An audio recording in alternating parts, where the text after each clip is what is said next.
दुनिया को हमेशा स्पीड ने ही मोहित किया है। तेज भागती अर्थव्यवस्थाएं, हाईटेक शहर और उससे भी तेज सपने। पिछले 2 दशकों में जब बुलेट ट्रेन तकनीक दुनिया भर में फैलने लगी तो इसे सिर्फ एक परिवहन साधन नहीं बल्कि प्रगति की परिभाषा माना गया। एक ऐसी परिभाषा जो चमचमाते स्टेशनों, हाईटेक ट्रैकों और शून्य से भी ज्यादा गति के साथ आर्थिक शक्ति के ट्रैक पर दौड़ती नजर आती थी। चीन, जापान, यूरोप, हर जगह यह विश्वास फैल गया कि जो देश हाई स्पीड रेल पर काबू पा लेगा वही विकास का दिशा निर्देशक बनेगा। लेकिन इस वैश्विक दौड़ में एक ऐसा रहस्य छिपा था जिसे शायद किसी ने पढ़ने की कोशिश नहीं की। स्पीड सिर्फ ट्रेनों की नहीं बढ़ी, कर्ज की बढ़ी, जोखिम की बढ़ी और सपनों में सेंध भी उतनी ही तेजी से लगी। जिस हाई स्पीड रेल को दुनिया ने एक चमत्कार माना, वह कई अर्थव्यवस्थाओं के लिए एक ऐसी दानव की तरह साबित होने लगी जो जितना दौड़ती थी उतना ही पीछे खींचती थी। चीन सबसे बड़ा उदाहरण, दुनिया की सबसे लंबी बुलेट रेल नेटवर्क, सबसे हाईटेक सिग्नलिंग सिस्टम, सबसे आधुनिक इंफ्रास्ट्रक्चर। लेकिन उस चमक के नीचे एक और कहानी है जिसे शायद दुनिया सुनना नहीं चाहती। यह रेलवे सिस्टम सिर्फ ट्रैक पर नहीं बना बल्कि मोटे कर्जों के पहाड़ पर सजाया गया। जहां हर नई लाइन, हर नए रूट का मतलब विकास माना गया, वहीं दूसरी तरफ उस विकास का मूल्य था अरबों डॉलर की देनदारी। अनुमान है कि आज चीन की हाई स्पीड रेल नेटवर्क पर कर्ज इतना है कि सिर्फ उसका ब्याज ही करोड़ों डॉलर प्रतिदिन निगल जाता है। कई लाइनें ऐसी हैं जो कभी यात्री संख्या का लक्ष्य हासिल ही नहीं कर सकीं। ऐसे रूट बनाए गए जो राजनीतिक शोकेस के लिए थे, आर्थिक लाभ के लिए नहीं। बजट फूटा, लागत बढ़ी, टिकट सब्सिडी पर चलते रहे और यह चमकदार सपना धीरे धीरे एक आर्थिक जाल में बदलने लगा। यह वही मॉडल है जिसकी नकल दुनिया के कई देशों ने की क्योंकि हाइपर स्पीड का आकर्षण बहुत बड़ा था। लेकिन असली सवाल यह था कि क्या कोई देश इतनी तेज रफ्तार की कीमत चुका सकता है। यही वह मोड़ है जहां इस कहानी में भारत का नाम नए अंदाज में उभरता है। भारत ने हाईटेक इंफ्रास्ट्रक्चर से खुद को दूर नहीं रखा, लेकिन उसने एक और विचार को जन्म दिया, एक ऐसा मॉडल जो स्पीड के साथ साथ आर्थिक संतुलन का भी ध्यान रखे। वंदे भारत ये सिर्फ एक ट्रेन नहीं बल्कि एक नया आर्थिक और इंजीनियरिंग सिद्धांत है। न सुपर एक्सपेंसिव ट्रैक, न देश की पूरी रेल व्यवस्था को उखाड़कर नई पटरी बिछाने की जरूरत। भारत ने वह रास्ता चुना जो तेज भी था और टिकाऊ भी। यह मॉडल सिर्फ इसे से एक हाईटेक कोच नहीं बल्कि एक ऐसी सोच है जिसमें देश की आर्थिक क्षमता, यात्रियों की जरूरतें और तकनीकी दक्षता सब कुछ एक साथ चलता है।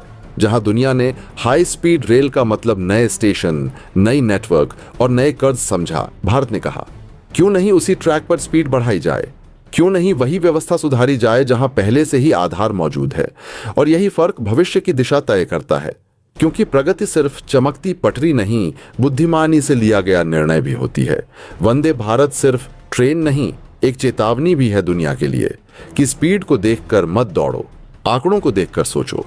यह एक ऐसा मोमेंट है जहां तस्वीर बदलती दिखाई देती है। चीन जैसे देश आज अपने कर्जों में उलझे हैं। उनकी हाई स्पीड रेल सिर्फ इंडियन इंजीनियरिंग की उपलब्धि नहीं रही, वह आर्थिक दबाव का प्रतीक बनती जा रही है। वहीं भारत यह दिखा रहा है कि विकास का रास्ता सिर्फ तेज ट्रेनें नहीं बल्कि सोच की स्पीड से तय होता है। आने वाले वर्षों में दुनिया समझेगी कि दौड़ सिर्फ तेज चलने की नहीं थी, दौड़ उन फैसलों की थी जो देश को कर्ज में डुबो दें या देश की दौलत बचा लें। यही वो जगह है जहां रहस्य खुलता है। हाई स्पीड रेल और वंदे भारत के बीच का फर्क सिर्फ गति का नहीं, सोच का है। एक को सपने ने चलाया, दूसरे को समझने, और अंत में वही जीतेगा जिसकी स्पीड पटरी पर नहीं दिमाग में होगी। अब आते हैं इंडोनेशिया पर। उन्होंने चीन के साथ मिलकर Jakarta Bandung high speed rail शुरू की। शुरुआत में बताया गया कि लागत कम रहेगी और प्रोजेक्ट फास्ट होगा, लेकिन नतीजा क्या निकला? लागत बीच में ही लगभग 1.5 गुनी बढ़ गई और जब ट्रेन चली तो यात्री उम्मीद के मुकाबले आधे भी नहीं निकले। अब स्थिति यह है कि इंडोनेशिया हर साल सिर्फ ब्याज भरने में ही भारी रकम दे रहा है और चाहे भी तो इस प्रोजेक्ट को रोक नहीं सकता, क्योंकि कर्ज इतना बड़ा है कि कदम पीछे लेना अब संभव ही नहीं। इसके अलावा एक और देश इस रेस में ऐसा फंसा कि उसकी पूरी आर्थिक सेहत हिल गई। लाओस छोटा देश था लेकिन सपना बड़ा। हाई स्पीड रेल देखने में जितनी चमकदार लगी उतनी ही अंदर से खतरनाक साबित हुई, क्योंकि इस पूरे प्रोजेक्ट के पीछे चीन $100 करोड़ का निवेश कर रहा था। का कर्ज था और वही कर्ज आज लाओस की गर्दन पर बैठा हुआ है। हालत यह है कि लाओस जितना साल भर में कमाता है उससे ज्यादा तो उसका कर्ज हो चुका है। यानी ट्रेन तेज चली लेकिन अर्थव्यवस्था उससे भी तेज फिसल गई। और यह सिर्फ एशिया की कहानी नहीं है, दुनिया के अमीर और विकसित देश भी इस जाल में फंसे हैं। उदाहरण के लिए इंग्लैंड, उनका सपना था HOAS2 हाई स्पीड रेल, लेकिन उस प्रोजेक्ट की लागत इतनी बढ़ गई कि सरकार को खुद एक्सक्यूज देना पड़ा और आधे प्रोजेक्ट को वहीं बीच रास्ते में रद्द करना पड़ा। जो हिस्सा बचा है वह भी अभी तक अधर में लटका है। और इंग्लैंड जैसे देश को भी समझ आ गया कि बुलेट ट्रेन सिर्फ टेक्नोलॉजी नहीं होती, वो एक आर्थिक जिम्मेदारी होती है। अगर प्लानिंग और रियलिटी में गैप हो जाए तो प्रोजेक्ट देश को प्राइड नहीं बल्कि घाटा बनकर पीछा करता है। अब इन सारी कहानियों के बीच भारत की अप्रोच पूरी तरह अलग निकली। भारत ने जल्दबाजी नहीं की, ट्रेंड देखकर फटाफट फैसले नहीं लिए। पहले दुनिया को देखा, गलतियां समझी और फिर सोचा तेज ट्रेन चाहिए लेकिन दिमाग खोकर नहीं। यही कारण है कि भारत ने वंदे भारत को सिर्फ एक ट्रेन नहीं बल्कि एक पूरा मॉडल बनाया। ऐसा मॉडल जो तेज भी है, सस्ता भी है, मेंटेन करने में आसान भी और सबसे बड़ी बात दुनिया को बेचने लायक भी है। भारत की विकास यात्रा में एक बात हमेशा से साफ दिखती रही है, ये देश मुश्किल हालात में भी जल्दबाजी नहीं करता। वो निर्णय लेने से पहले दुनिया को देखता है, सीखता है और फिर अपना रास्ता बनाता है।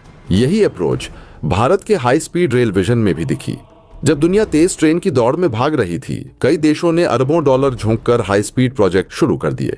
कई देशों में ये प्रोजेक्ट लागत, मेंटेनेंस, टेक्नोलॉजी ट्रांसफर और आर्थिक मॉडल के कारण असफल भी हुए। जापान की शिंकानसेन, चीन की बुलेट ट्रेन, स्पेन, फ्रांस और ताइवान के रेल नेटवर्क, कई सिस्टम सफल हुए, लेकिन उनके मॉडल भारत के अनुकूल नहीं थे।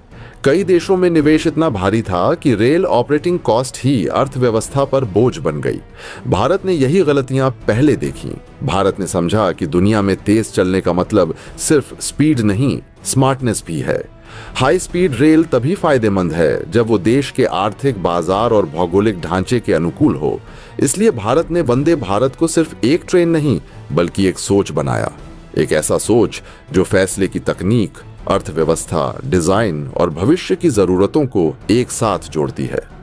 वंदे भारत सिर्फ तेज चलने वाली ट्रेन नहीं है, यह एक पूर्ण मॉडल है। यह मॉडल बताता है कि विकास केवल कॉपी पेस्ट करके नहीं होता, उसे अपने हिसाब से इंजीनियर करना पड़ता है।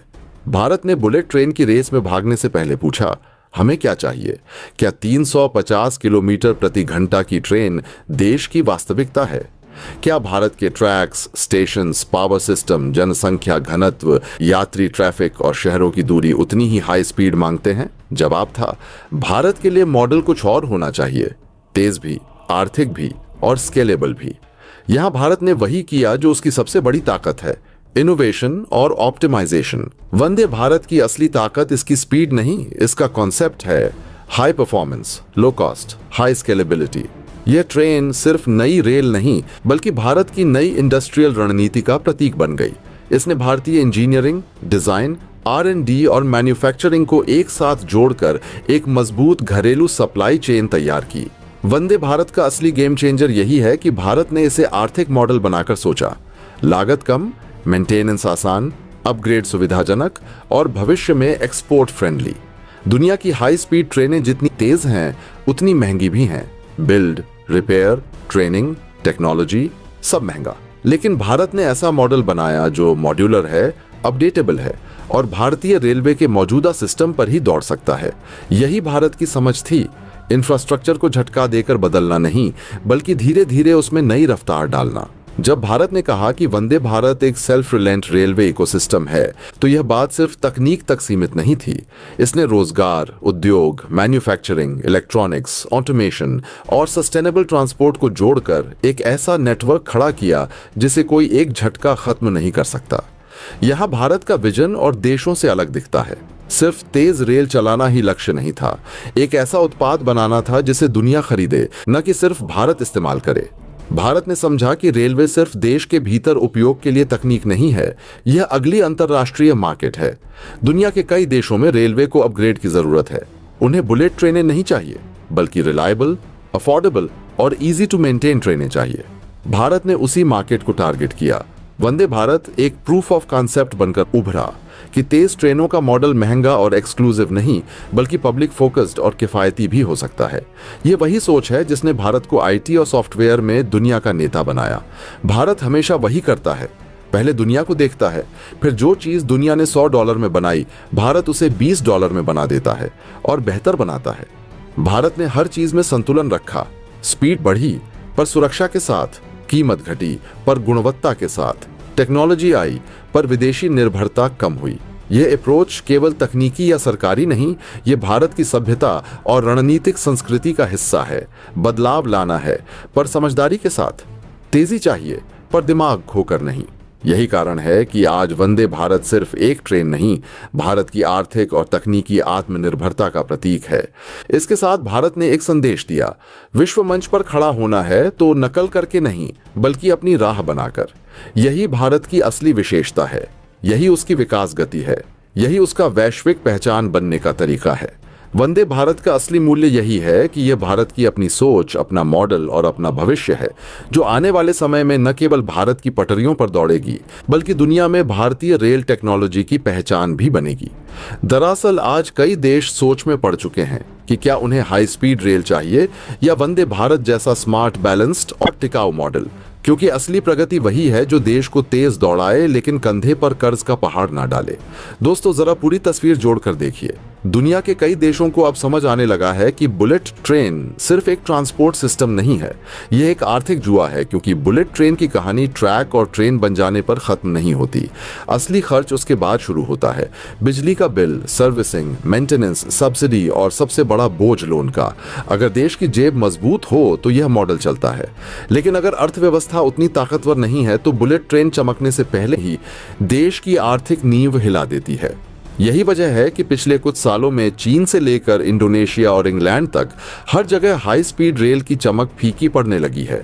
दरअसल आज कई देश सोच में पड़ चुके हैं कि क्या उन्हें हाई स्पीड रेल चाहिए या वंदे भारत जैसी स्मार्ट, संतुलित और टिकाऊ प्रणाली, क्योंकि असली प्रगति वही है जो देश को तेज दौड़ाए लेकिन कंधे पर कर्ज का पहाड़ भी न चढ़ाए। बुलेट ट्रेन का सपना देखने वाले देशों के सामने आज एक बड़ा सवाल खड़ा है, क्या यह प्रोजेक्ट विकास का प्रतीक है या आर्थिक बोझ का? दुनिया के कई हिस्सों में अब यह समझ बनने लगी है कि हाई स्पीड रेल सिर्फ एक ट्रांसपोर्ट परियोजना नहीं, बल्कि एक विशाल आर्थिक निवेश है जो ट्रैक बिछने और ट्रेन दौड़ने से पूरा नहीं होता। असली कहानी उसके बाद शुरू होती है। हाई स्पीड ट्रेन जितनी तेज चलती है, उतनी ही तेजी से पैसा भी निकलती है। बिजली की खपत, ट्रेन और ट्रैक का मेंटेनेंस, सुरक्षा, insurance, staff, module upgrade, subsidy और सबसे भारी बोझ, लोन का ब्याज। और ये खर्च हर साल बढ़ते जाते हैं। यह केवल इंफ्रास्ट्रक्चर का निर्माण नहीं, बल्कि निरंतर निवेश मांगने वाला मॉडल है। यही वजह है कि जिन देशों की अर्थव्यवस्था मजबूत है, वे भी इस मॉडल से जूझते आ रहे हैं। चीन इसका सबसे बड़ा उदाहरण है। दुनिया की सबसे बड़ी हाई स्पीड रेल नेटवर्क बनाने के बाद चीन को यह एहसास हुआ कि इस प्रोजेक्ट को चलाना ही अपने आप में एक आर्थिक युद्ध है। लाखों करोड़ के निवेश के बावजूद कई रूट घाटे में हैं और सरकार को लगातार सब्सिडी देनी पड़ती है। इंडोनेशिया ने जापान से मुकाबला करते हुए चीन की मदद से बुलेट ट्रेन तो शुरू कर दी, लेकिन उसका कर्ज इतना बढ़ गया कि सरकार को बार बार वित्तीय प्लान बदलना पड़ रहा है। इंग्लैंड ने अपने high speed rail project HS2 को लेकर बड़ी उम्मीदें बांधी थीं, लेकिन लागत में विस्फोटक वृद्धि ने सरकार को बीच में ही प्रोजेक्ट के हिस्से रद्द करने पर मजबूर कर दिया। फ्रांस और स्पेन में भी हाई स्पीड रेल की चमक बरकरार नहीं रही, क्योंकि लंबे समय तक सब्सिडी और निवेश जारी रखना सरकारों पर भारी पड़ने लगा। जब देश की आम जनता को सस्ती और सुलभ परिवहन की जरूरत हो और सरकार अरबों डॉलर सिर्फ एक हाई स्पीड ट्रैक पर लगा दे, तो यह सवाल खड़े होना लाजमी है कि प्राथमिकताएं आखिर क्या हैं। इसके उलट वंदे भारत जैसी मिड हाई स्पीड रेल तकनीक एक संतुलित मॉडल पेश करती है। यह न केवल हाई स्पीड जैसी गति और आधुनिकता देती है, बल्कि उसकी लागत बुलेट ट्रेन की तुलना में बहुत कम है। इसमें देश की मौजूदा रेल संरचना का उपयोग होता है। ट्रैक पूरी तरह नए बनाने की जरूरत नहीं पड़ती और न ही सरकार को विदेशी कर्ज पर निर्भर रहना पड़ता है। वंदे भारत मॉडल का सबसे बड़ा लाभ यह है कि यह आर्थिक रूप से स्थायी है। जब तक देश 100% आत्मनिर्भर है, प्रगति कर रहा है, यह ट्रेन भी प्रगति करती है। और जब देश को अपने खर्चों पर नियंत्रण चाहिए होता है, तब भी यह मॉडल बोझ नहीं बनता। यहाँ तकनीक भी देश में विकसित होती है और पैसा भी देश में ही घूमता है।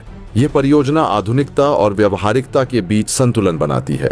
यही कारण है कि आज दुनिया में स्मार्ट रेल सिस्टम की चर्चा बढ़ रही है, न कि केवल अल्ट्रा फास्ट रेल सिस्टम की। टेक्नोलॉजी का मतलब वही प्रगति है जो समाज और अर्थव्यवस्था दोनों को साथ लेकर चले। बुलेट ट्रेन के साथ एक और समस्या है। यह व्यापक दुनिया के लिए नहीं, बल्कि चुनिंदा रूटों और चुनिंदा यात्रियों के लिए होती है।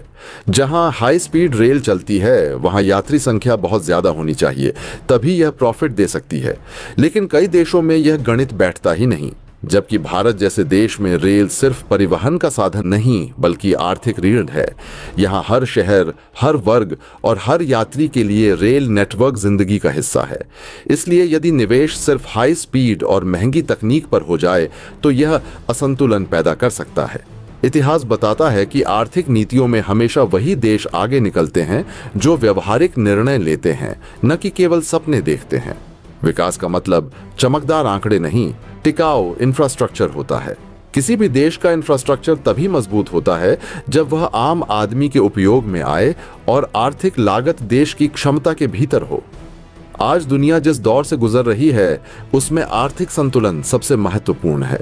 अंतर्राष्ट्रीय कर्ज, ब्याज दरें, मुद्रा संकट और वैश्विक मंदी ने देशों को सोचने पर मजबूर कर दिया है कि विकास का रास्ता सिर्फ दिखावटी लेने देने और बड़े प्रोजेक्ट्स से नहीं, बल्कि सोच समझकर उठाए गए कदमों से गुजरता है।